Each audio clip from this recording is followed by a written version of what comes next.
नमस्कार, मैं हूं देवनाथ। आप देख रहे हैं एक्सपोज इंडिया। उत्तर प्रदेश में चुनाव है और चुनाव को लेकर के जो तैयारियां हैं, सभी राजनीतिक दल जुट गए हैं। खेमेबाजी भी शुरू हो गई है और जोड़ तोड़ की राजनीति भी नए सिरे से जन्म ले रही है। लेकिन सबसे बड़ा सवाल यही है कि क्या उत्तर प्रदेश में योगी आदित्यनाथ फिर से वापसी करेंगे सत्ता में, या फिर अखिलेश यादव एक प्रबल दावेदार के रूप में सामने आ रहे हैं। इन दोनों सवालों के बीच में सबसे बड़ा सवाल ये भी है कि ये दोनों पार्टियां अपने अंदर चल रहे भीतरघात से कैसे निजात पाएंगी।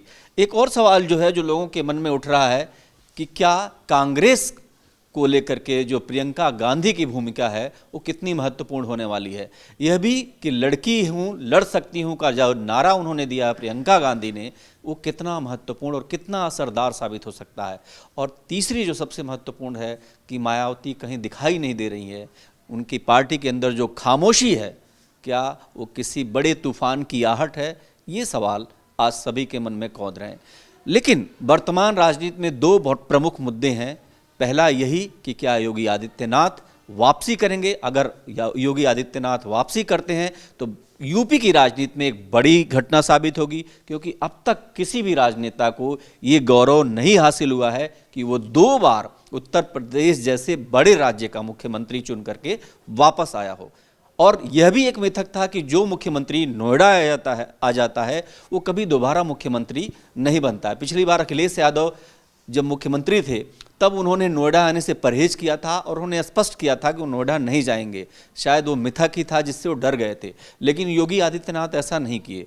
योगी आदित्यनाथ नोएडा एक बार नहीं कई बार आए और बताया गया, समझाया गया। उन्होंने अपने मैसेज से बताने की कोशिश की कि वो विकास कर रहे हैं, वो डेवलपमेंट कर रहे हैं, वो सबका साथ सबका विकास का नारा दे रहे हैं। इसलिए नोएडा जाने से उनकी सत्ता जाने वाली नहीं है।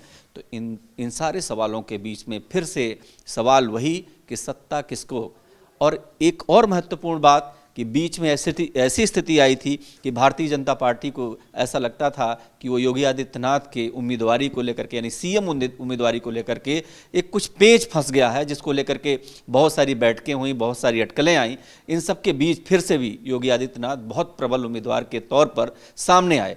हालांकि कई बार ऐसा लगा कि अब उनकी सत्ता जाने वाली, उनकी कुर्सी जाने वाली है, लेकिन ऐसा हुआ नहीं। चाहे जो भी मजबूरी रही हो, या योगी का बड़ा कद रहा हो, या योगी के ईमानदार होने की एक छवि जो है वो इतना असरकारी रही, इतना प्रभावकारी रही कि शायद बीजेपी नेतृत्व चाह करके भी वो फैसला नहीं ले सका जो उसे लेना पड़ रहा था। लेकिन इन सबके आलोक में एक सवाल जरूर महत्वपूर्ण है कि जो किसान आंदोलन है उसका असर कितना इन चुनावों पर पड़ेगा। यह भी कहा जा रहा है कि पूर्वी उत्तर प्रदेश, अगर उत्तर प्रदेश के चुनाव को आप देखते हैं तो पूर्वी उत्तर प्रदेश जो है योगी आदित्यनाथ का सबसे बड़ा गढ़ हो गया है। और यही वजह है कि प्रधानमंत्री कई बार, आप बनारस हो, गोरखपुर हो, गाजीपुर हो, इन सारे जगहों पर बहुत सारे नेताओं के दौरे हुए हैं, बहुत सारे कार्यक्रम हुए, बहुत सारी घोषणाएं हुई हैं। बनारस में तो प्रधानमंत्री लगातार गए, एक ही सप्ताह में कई बार गए। ये सब बताता है कि भारतीय जनता पार्टी का जो शीर्ष नेतृत्व है वो पूर्वी उत्तर प्रदेश को इसलिए पुख्ता कर लेना चाहता है कि वहाँ की हर सीट लगभग उन्हें मिले, और इसको लेकर के वो आश्वस्त हैं। लेकिन एक और किसान आंदोलन जो पश्चिमी उत्तर प्रदेश को बहुत ज़्यादा प्रभावित करता हुआ दिखाई पड़ रहा है, उस पर भारतीय जनता पार्टी की रणनीति क्या होगी, अभी तक ये साफ नहीं हो पाया है। इस बीच जो लगातार भारतीय जनता पार्टी के विधायक टूट करके समाजवादी पार्टी में जा रहे हैं, उसके भी कई निहितार्थ निकाले जा रहे हैं कि क्या पार्टी में अंतर्विरोध इस कदर है कि चुनाव तक पार्टी पूरी तरह से बिखर जाएगी। ये भी कहा जा रहा है कि योगी आदित्यनाथ का जो एक कद है उसके आगे विधायक जो है बौने अपने आप को महसूस करने लगे थे, जिसके चक्कर में ये सारी चीज़ें हो रही हैं।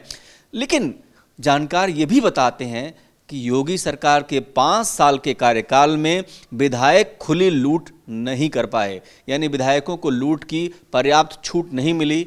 जो विधायक बनते ही थे कि लूट करना है, उस तरीके का एक माहौल नहीं पैदा हुआ। इसीलिए लखनऊ के गलियारों में जब हम लोग जाते हैं तो विधायक कहते थे कि हम तो नाम मात्र के हैं, सारे फैसले तो ऊपर से ले जाते थे, काम नहीं हो पा रहा था।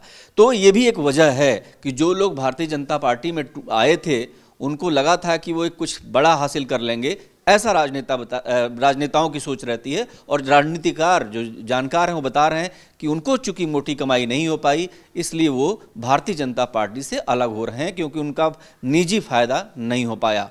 योगी आदित्यनाथ की जो छवि है वो भी एक तरीके की बहुत सख्त और सबसे बड़ी बात ईमानदार की रही है। इन सब के बीच फिर उसी सवाल पर आते हैं कि जाट किसके साथ या फिर किसान किसके साथ।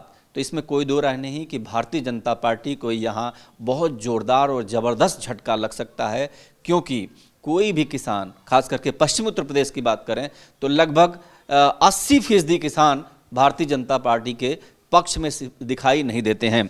तो ऐसे में क्या होगा, भारतीय जनता पार्टी की रणनीति क्या होगी, भारतीय जनता पार्टी इसको कैसे निपटेगी।